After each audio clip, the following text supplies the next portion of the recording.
రాష్ట్రంలో ధాన్యం కొనటం చేతకాక ప్రభుత్వం కేంద్రం పైన నిందలు మోపుతోందని అన్నారు బీజేఎల్పీ నేత ఏలేటి మహేశ్వర్ రెడ్డి.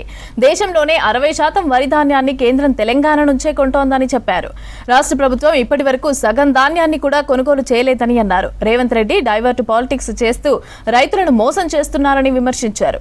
రాష్ట్రంలో ఆర్థికంగా విధ్వంసం చేసిన రేవంత్ రెడ్డి తక్షణమే సీఎం పదవికి రాజీనామా చేయాలని అన్నారు ఏలేటి. తెలంగాణ పునర్నిర్మాణం జరగాలంటే బీజేపీతోనే సాధ్యమని తెలిపారు. మైకులు దొరికితే ముఖ్యమంత్రి రేవంత్ రెడ్డి నోటికి ఎంత వస్తుందంత మాట్లాడడం అలవాటైంది. అనేకమైనటువంటి అబద్ధాలు, అవాస్తవాలు, అనేకమైనటువంటి ప్రగల్భాలు పలకడం ఆయనకు అలవాటైంది. నేను ఆసిఫాబాద్ వెళ్ళినప్పుడు కూడా అనేక అబద్ధాలతో కూడినటువంటి అంశాలు మాట్లాడుతూ ఛాలెంజ్లు చేస్తున్నాడు. రేవంత్ రెడ్డి గారు, మీరు ఛాలెంజ్ చేసే ముందర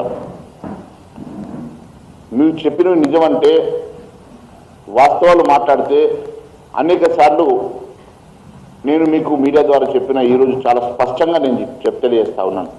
నేను వాస్తవాలతో డొక్కొని వస్తా, నువ్వు నీ మొత్తం క్యాబినెట్ తీసుకొని రా, నేను మాట్లాడే అంశంలో ఏ ఒక్క తప్పున్నా నేను ఏ నిర్ణయానికైనా కట్టుబడి ఉంటాను.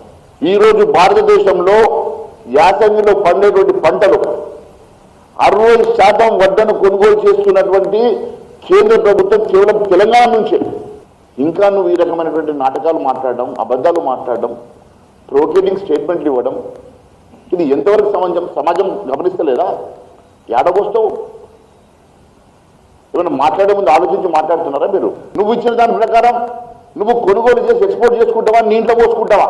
ఈరోజు చివరి గింజ వరకు కొనుగోలు చేయకుంటే మేము రైతులను తీసుకొచ్చి నీ ఇంటి ముందు కూర్చుంటాం. పండించే పంటలో సగం కూడా కొనుగోలు చేయాలన్నటువంటి నువ్వు ఈరోజు మాట్లాడే అర్హత నీకు ఉన్నదా?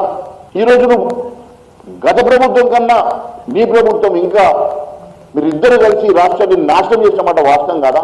రైతాంగం అంతా ఈరోజు రోడ్ల మీద కుప్పలు పోసుకొని కాపలా కాస్తూ ఎండకు ఎండుతుంటే, వడదెబ్బలు చనిపోతా ఉంటే కనీసం కనికరం కూడా లేకుండా ఈరోజు కొనుగోలుని కూడా ఈ రోజు వరకు 1వ తారీఖు వరకు పూర్తి చేస్తున్నారు కదా. ఏమైంది 1వ తారీఖు? ఇలా 3వ తారీఖు వచ్చింది. ఇచ్చిన మాటకు కట్టుబడి నువ్వు ఈరోజు అధికారులు కొనసాగేటువంటి అర్హత నీకు ఉన్నదా అని అడుగుతున్నా. నీకు దమ్ము ధైర్యం ఉంటే ముఖ్యమంత్రి రేవంత్ రెడ్డి గారిని అడుగుతా ఉన్నాను, దమ్ము ధైర్యం ఉంటే నువ్వు ఎక్కడికి రమ్మంటే అక్కడికి నేను వస్తాను, ఓపెన్ డిబేట్కి నేను సిద్ధమని చెప్పి తెలియజేస్తా ఉన్నాను. నువ్వు సిద్ధమని అడుగుతున్నా. నేను చెప్పిన దాంట్లో ఏ ఒక్క చిన్న తప్పున్నా నేను దేనికైనా సిద్ధం, దానికి నువ్వు సిద్ధమని అడుగుతున్నా.